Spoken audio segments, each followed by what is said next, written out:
YCP కార్యకర్తలారా, మీ సేవలనే మే మరువం. మీ అందరికీ మా వందనం.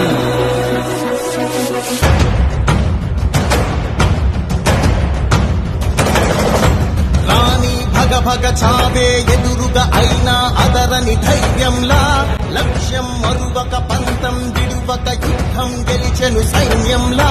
కార్యకర్తల త్యాగాలే మన గెలుపుకి మార్గాలే. ఏమిచ్చిన నీ రుణముని తీర్చేది లేదే. జై జై జై జై జై జగనంటూ సై సై సై సై తీసాగేలేనంటూ. జై జై జై జై జై జగనంటూ సై సై సై సై సాగరే తోడుంటూ.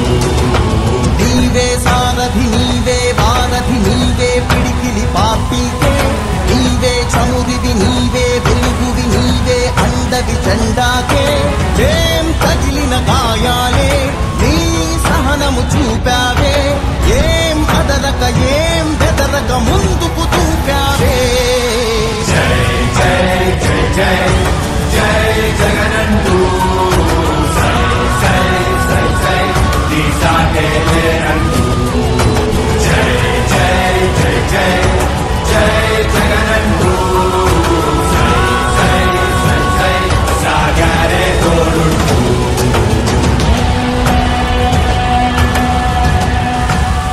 ప్రతి ఇంటి గడపని తొక్కినదే, ప్రతి ఓటుని ఒడుపుగా పట్టినదే, మన గుట్టుని చరితగా చెక్కినదే నువ్వేగా. రాజన్న రాజ్యం తెచ్చినదే, జగనన్నని రాజును చేసినదే, నిరుపేదల రాతలు మార్చినదే నువ్వేగా.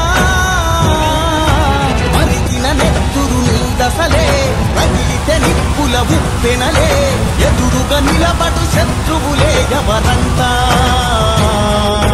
పిడుగులు పడినను పట్టదులే, అడుగుకి అలసట పుట్టదులే. నీ గురి ఎప్పుడు తప్పదులే, పదమంట పదమంట. జై జై జై జై జై జగనంటూ సై సై సై సై తీసాగేలేనంటూ. జై జై జై జై జై జగనంటూ సై సై సై సై సాగరే తోడుంటూ. ఇప్పటి ప్రభుత్వం కూడా 50 లక్షల రూపాయలు మురళి కుటుంబానికి ఇవ్వడానికి ముందుకొచ్చినందుకు ఈ ప్రభుత్వానికి కూడా కృతజ్ఞతలే. పార్టీ తరపు నుంచి అన్ని రకాలుగా మురళికి అండగా తోడుగా ఉంటాం. పార్టీ తరపు నుంచి ఒక 25 లక్షల రూపాయలు వైఎస్ఆర్ కాంగ్రెస్ పార్టీ తరపు నుంచి అండగా ఉంటూ ఆ కుటుంబానికి తోడుగా ఉండే కార్యక్రమం చేస్తాం. మనిషిని తేలేకపోయినా కూడా తాను చేసిన త్యాగానికి అందరం కూడా అండగా తోడుగా ఉండే కార్యక్రమం అయితే ఖచ్చితంగా జరుగుతుంది. ఇలా కుటుంబానికి మంచి జరగాలని, చనిపోయిన మురళికి తన ఆత్మకు శాంతి కలగాలని దేవుని మనసారా కూడా కోరుకుంటాము.